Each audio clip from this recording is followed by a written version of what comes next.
Hi class, my name is Jennifer Ruggles and today I'm presenting HTML form input types: text, email, password, and submit.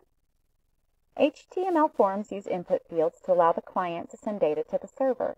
Each input type has specific characteristics to improve usability. The input element does not require a closing tag. However, it does require a name attribute for data to be sent to the server.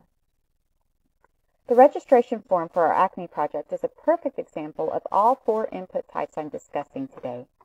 Let's begin with text. Text is the default input type in HTML forms. It defines a one-line text input field with a default width of 20 characters. We can change that using the size attribute if need be. Let's take a look at an example. Here's our form, and inside are two input fields with a type of text. The name of the first is first name and the name of the second is last name. If I type in my first and last names and hit submit, you'll see that what's returned is the first name here and the input that I put in that field. Same with last name.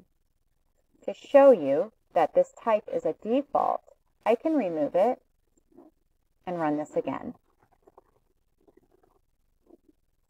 You'll see that it's still returning what I entered in the first name input field.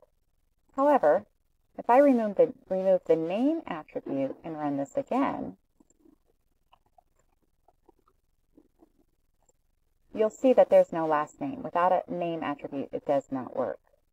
Email is a special type of text input that requires the proper email address format in all supported browsers.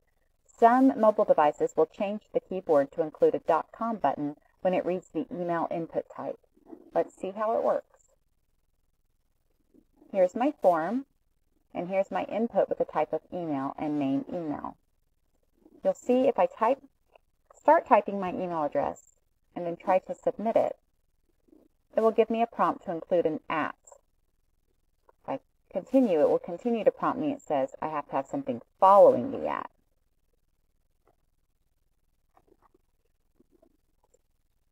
Here we go. This is a nice time to talk about the placeholder attribute.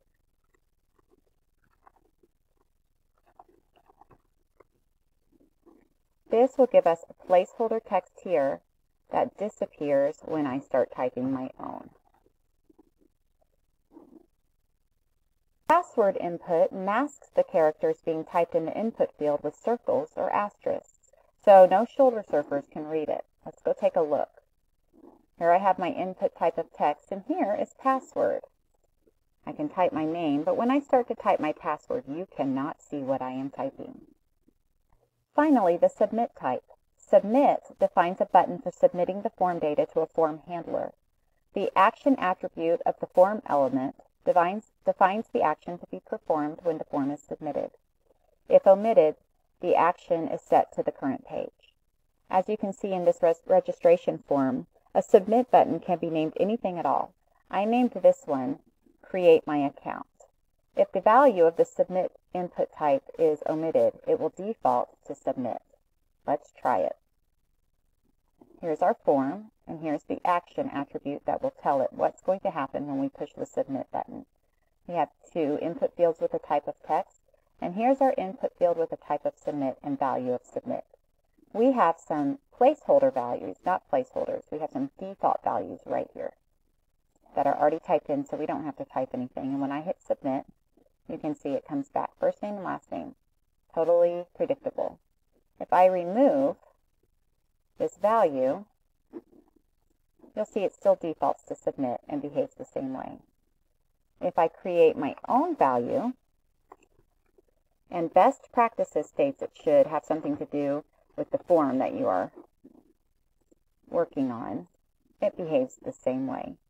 Here's a good opportunity to talk about the required attribute. It doesn't have to be set equal to anything, but if something's required, when you try to submit without it, it will tell you to please fill out that field. Thank you for your time. All of the working examples from this presentation are found in w3schools.com. If you have any questions, please let me know. Thank you.